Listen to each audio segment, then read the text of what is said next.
Dr. Abdullah. Are you listening to me? Hello? Dr. Abdullah? Are you listening to me? Yes, yes, yes. I am Professor Dharurkar. Hello? Sir? Yes, yes, we are listening. Please, please. Yeah. Southeast Asia, we think, is a matter of cultural process. So Sir John F. Cady rightly pointed that trade was a matter of perennial influence in the history of Southeast Asia. Brian Harrison has conceptualized as cultural contrast and assimilation. The process of assimilation of cultures was very significant, especially as Cody described, it was Indianization. Two Rishis, Kaundinya and Kambuja, played an important role. It was Kambuja who visited Cambodia and married to a local process. The land is known as Kampuchea and Cambodia also. Likewise, Kaundinya, who had Kalinga connections. Kaundinya's influence was on Sri Vijaya dynasty. We find two important remains, Angkor Wat and Boribadur. These two are very, very significant in the cultural symbolism. The process of Indianization was witnessed in Southeast Asia in almost all the 12 countries of Southeast Asia. The process of Indianization was very pivotal in this, influencing art, architecture, trade, commerce, and many other monumental remains. John F. Cady has described Sri Vijaya dynasty as a landmark dynasty in the history of Southeast Asia. The process began from the Aryan period. When D.G. Hall was a professor in Rangoon University, he wrote, Aryans wrote Rigveda in the Gangetic Valley, and that was a dawn of new cultural awakening. Aryans plowing the land and starting the agriculture also influenced Southeast Asia. The production of wheat, rice, and many more agro-based cultures is a very important phenomenon in trade and commerce. When we study trade and commerce of India and Southeast Asia, three things are very important. The first, we'll find right from the Chalcolithic period to the historical period, agro-culture, Indian culture has influenced Southeast Asia. Secondly, in the coming to the historical period, starting from the Magadha dynasty of the Mauryans and ending to the Chola period, in the historical process from 2nd century BC to 15th century AD, you will find the historical period spread trade, commerce, and also art and architecture.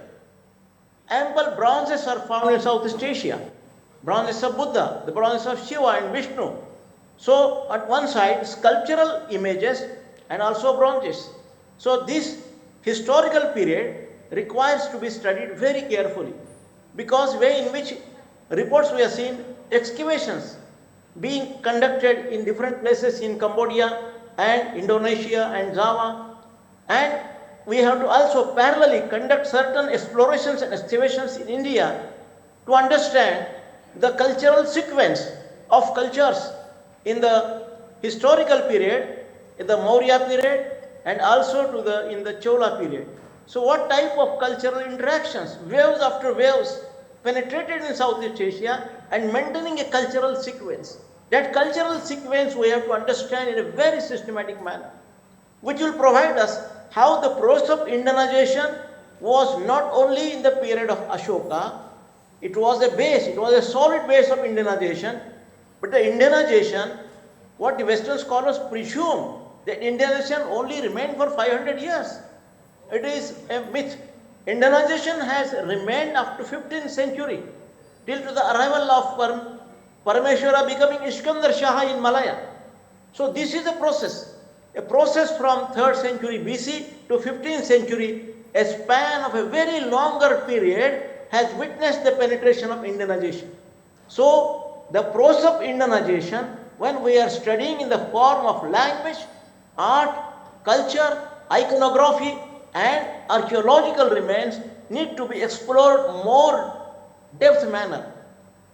It was Codes who started the studies in Indianization, but there is a need to continue the Indianization on a wider span, on a wider canvas of not only cultural interactions, but of the trade and commerce.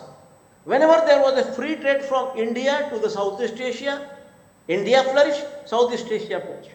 Accordingly, today, BIMSTEC and India-Sri Lanka relations, India-Burma relations, and India-Southeast Asia relations of ASEAN, BIMSTEC, they reveal that now India has opened the doors for free trade with Southeast Asia. The free trade policy of Sri Lanka has added trade and commerce 9 times more than what it was. If the trade and commerce with Sri Lanka can increase 9 times or 6 times than what it was 10 years back, then why not in Southeast Asia? So, the process of Asia, the process of BIMSTEC, 15 years, 20 years have passed. Now is a high time that India-Southeast Asia trade relations of ancient India should be revitalized.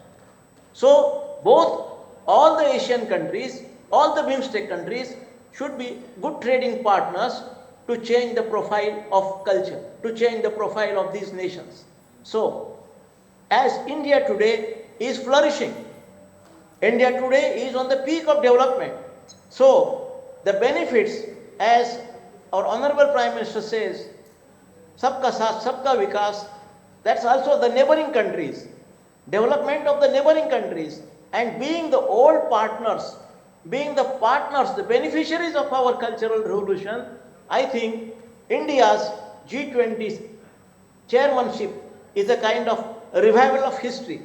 Though the revival of history today is providing many more opportunity to the world, Indian development is a shared development, Vasudhaiva Kutumbakam philosophy, and in this shared development philosophy, the first beneficiary should be the Southeast Asian countries.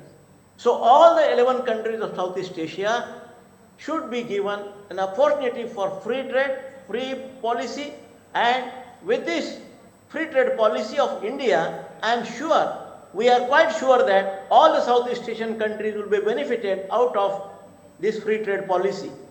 So we are following the free trade policy with Europe, free trade policy with Asian countries, especially Southeast Asian countries will be greatly benefiting, and the cultural revolution that India witnessed Indianization, process of Indianization from 3rd century BC to 15th century, again in 21st century, the process of Indianization will lead to a new change, a cultural change, economic change, trade and commerce, and also in the modern age of artificial intelligence, information technology, information communication technologies. I think India's emergence as an IT guru, and today when we are conducting a conference with Kalinga and South Asia linkages, India is conducting a seminar of G20 on IC conductors.